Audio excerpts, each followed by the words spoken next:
Ginang Reynalyn A. Moralia para sa kanyang pambungad na mensahe. Muli, para sa kanyang pambungad na mensahe, Ginang Reynalyn A. Moralia, punong guro isa. Thank you, sir and ma'am. Ayan. Muli, nagtipon-tipon po tayo. Magandang umaga po sa ating lahat. Ayan. Good morning po sa ating mga parents, sa ating mga panauhin, at doon sa mga darating na po. Ano po? So, muli nagtipon-tipon po tayong lahat para bigyan pagkilala ang hirap at pagsisumikap ng ating mga anak sa taong panorama 2023-2024. Alam po natin na hindi lang ang mga anak ninyo ang naghirap para makamit nila ang medalyang ibibigay ng ating paaralan. Yan ay sa guro at sa mga kapwa nila guro na naging gabay din nila po sa isa't isa para matuto po sila. Kasi meron po tayo dyan ng mga little teacher na tinatawag sa bawat classroom nila. So, I think itong mga batang ito ay isa sa mga iyon na naging guide ng kanilang mga kaklase. Kaya mga anak, palakpakan niyo ang inyong mga sarili. You did a good job for this school year. At yan ay masasaksihan natin ngayong araw. Salamat po sa inyo sa patuloy ninyong pagbibigay ng suporta sa ating paaralan. Sakuna or meron pong mga typhoon, lalo na po nung nakaraang April. Ayan, medyo sinubok po tayo at bumalik po tayo sa learning modality na nag-modular ang mga bata. Pero pinatunayan po ng mga magulang, ng mga guro, na hindi ito hadlang para po maibigay natin ang quality education. Ay buong pusong ibibigay ang aming makakaya upang ibigay sa inyong mga anak ang quality education at ang matatag curriculum na gagawin po natin sa darating na panuruan 2024-2025. Muli, congratulations and mabuhay po tayong lahat. Maraming salamat, Ma'am Rhea.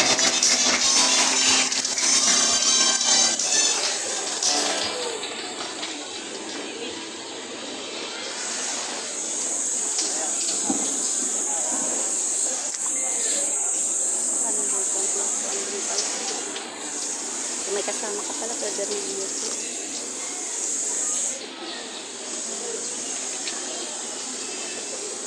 At ngayon ang pinakahihintay na pagkakataon para sa kaganapan ngayong araw na ito. Ating saksihan ang pagkilala ng mga batang parangalan mula sa unang baita hanggang ikalimang baita. Tinatawagan ko din ang ating mga chairperson para tawagin ang mga batang parangalan sa bawat. Ang ating mahal na punong guro, Ginang Reynalyn A. Moralia, at si Ginang Carolina F. Frias para sa pagkagawad ng medalya. Kasama na rin,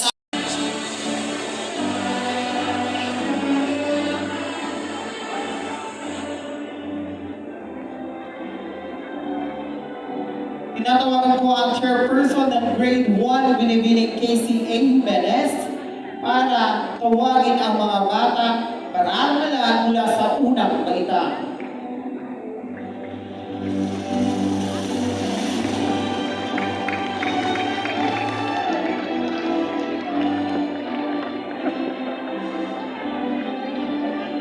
Magandang umaga sa inyong lahat. Isa pong karangalan na ipakilala sa inyo ang mga batang nagkamit ng karangalan mula sa unang baita. Ating simulan mula sa pangkat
Picturean Ma'am Aya doon.